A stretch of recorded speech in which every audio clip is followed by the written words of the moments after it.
नेपाल के पशुपतिनाथ मंदिर का इतिहास और पौराणिक मान्यता। विश्व में दो पशुपतिनाथ मंदिर प्रसिद्ध है, एक नेपाल के काठमांडू का और दूसरा भारत के मंदसौर का। दोनों ही मंदिर में मूर्तियां समान आकृति वाली है। नेपाल का मंदिर बागमती नदी के किनारे काठमांडू में स्थित है और इसे यूनेस्को की विश्व धरोहर में शामिल किया गया है। यह मंदिर भव्य है और यहाँ पर देश विदेश से पर्यटक आते हैं। पशुपति का अर्थ। पशु अर्थात जीव या प्राणी और पति का अर्थ है स्वामी और नाथ का अर्थ है मालिक या भगवान। इसका मतलब ये कि संसार के समस्त जीवों के स्वामी या भगवान है पशुपतिनाथ। दूसरे अर्थों में पशुपतिनाथ का अर्थ है जीवन का मालिक। मंदिर का इतिहास। माना जाता है कि यह लिंग वेद लिखे जाने से पहले ही स्थापित हो गया था। पशुपति काठमांडू घाटी के प्राचीन शासकों के अधिष्ठाता देवता रहे हैं। पाशुपत संप्रदाय के इस मंदिर के निर्माण का कोई प्रमाणित इतिहास तो नहीं है, किंतु कुछ जगह पर यह उल्लेख मिलता है कि मंदिर का निर्माण सोमदेव राजवंश के पशुप्रेक्ष ने 3री सदी ईसा पूर्व में कराया था। 605 ईस्वी में अंशुवर्मन ने भगवान के चरण छूकर अपने को अनुग्रहित माना था। बाद में इस मंदिर का पुनः निर्माण लगभग 11वीं सदी में किया गया था। दीमक की वजह से मंदिर को बहुत नुकसान हुआ, जिसके कारण लगभग 17वीं सदी में इसका पुनर्निर्माण किया गया। बाद में मध्य युग तक मंदिर की कई नकलों का निर्माण कर लिया गया। ऐसे मंदिरों में भक्तपुर 1480, ललितपुर 1566 और बनारस 19वीं शताब्दी के प्रारंभ में शामिल हैं। मूल मंदिर कई बार नष्ट हुआ है। इसे वर्तमान स्वरूप नरेश भूपेंद्र मल्ला ने 1697 में प्रदान किया।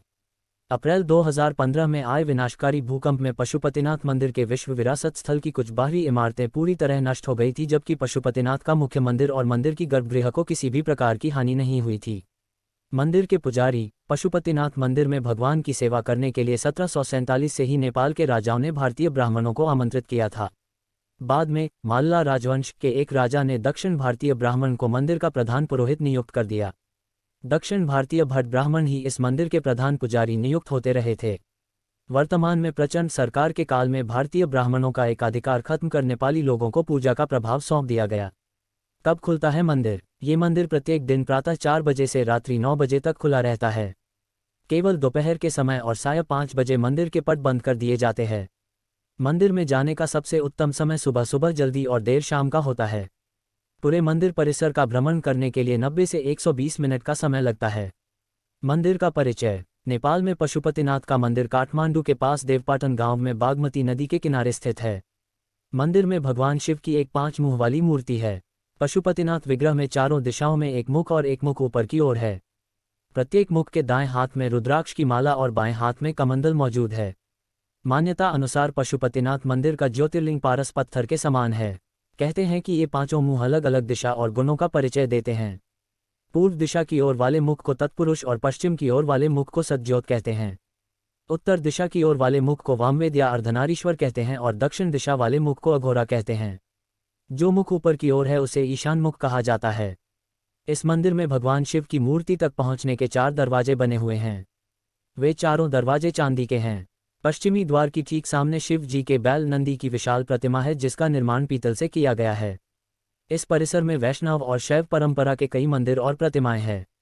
पशुपतिनाथ मंदिर को शिव के 12 ज्योतिर्लिंगों में से एक केदारनाथ मंदिर का आधा भाग माना जाता है। यह मंदिर हिंदू और बौद्ध वास्तुकला का एक अच्छा मिश्रण है। मुख्य पगोडा शैली का मंदिर सुरक्षित आंगन में स्थित है, जिसका संरक्षण नेपाल पुलिस द्वारा किया जाता है।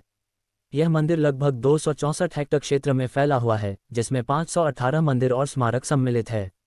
मंदिर की द्विस्तरीय छत का निर्माण तांबे से किया गया है, जिन पर सोने की परत चढ़ाई गई है। मंदिर वर्गाकार के एक चबूतरे पर बना है, जिसकी आधार से शिखर तक की ऊंचाई 23 सेंटीमीटर है।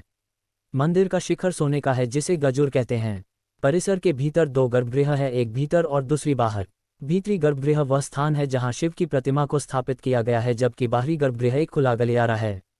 भीतरी आंगन में मौजूद मंदिर और प्रतिमाओं में वासुकीनाथ मंदिर, उन्मत्ता भैरव मंदिर, सूर्य नारायण मंदिर, कीर्तिमुख भैरव मंदिर, बुदानिल कंठ मंदिर, हनुमान मूर्ति और 184 शिवलिंग मूर्तियां प्रमुख रूप से मौजूद है, जबकि बाहरी परिसर में राम मंदिर, विराट स्वरूप मंदिर, 12 ज्योतिर्लिंग और 15 शिवालय गुहेश्वरी मंदिर के दर्शन किए जाते हैं।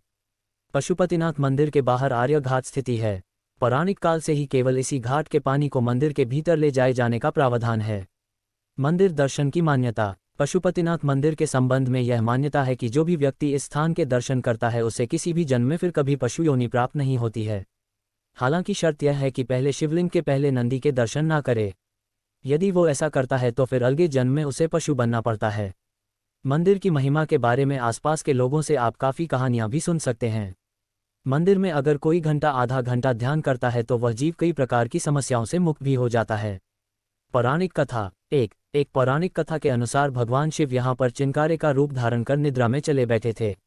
जब देवताओं ने उन्हें खोजा और उन्हें वाराणसी वापस लाने का प्रयास किया तो उन्होंने नदी के दूसरे किनारे पर छलांग लगा दी। कहा जाता है इस दौरान उनका सींग 4 टुकड़ों में टूट गया था।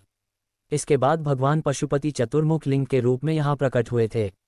दूसरी कथा एक चरवाहे से जुड़ी है। कहते हैं कि इस शिवलिंग को एक चरवाहे द्वारा खोजा गया था जिसकी गाय का अपने दूध से अभिषेक कर शिवलिंग के स्थान का पता लगाया था। तीसरी कथा भारत के उत्तराखंड राज्य से जुड़ी एक पौराणिक कथा से है। इस कथा के अनुसार इस मंदिर का संबंध केदारनाथ मंदिर से है। कहा जाता है जब पांडवों को स्वर्ग प्रयाण के समय शिवजी ने भैंसे के स्वरूप में दर्शन दिए थे जो बाद में धरती में समा गए, लेकिन पुनर्तः समाने से पूर्व भीम ने उनकी पूंछ पकड़ ली थी। जिस स्थान पर भीम ने इस कार्य को किया था उसे वर्तमान में केदारनाथ धाम के नाम से जाना जाता है, एवं जिस स्थान पर उनका मुख धरती से बाहर आया उसे पशुपतिनाथ कहा जाता है। पुराणों में पंचकेदार की कथा नाम से इस कथा का विस्तार से उल्लेख मिलता है। आपको मेरा ये चैनल सीबी ज्ञान अच्छा लगे तो आप इसे सब्सक्राइब, शेयर और लाइक करें।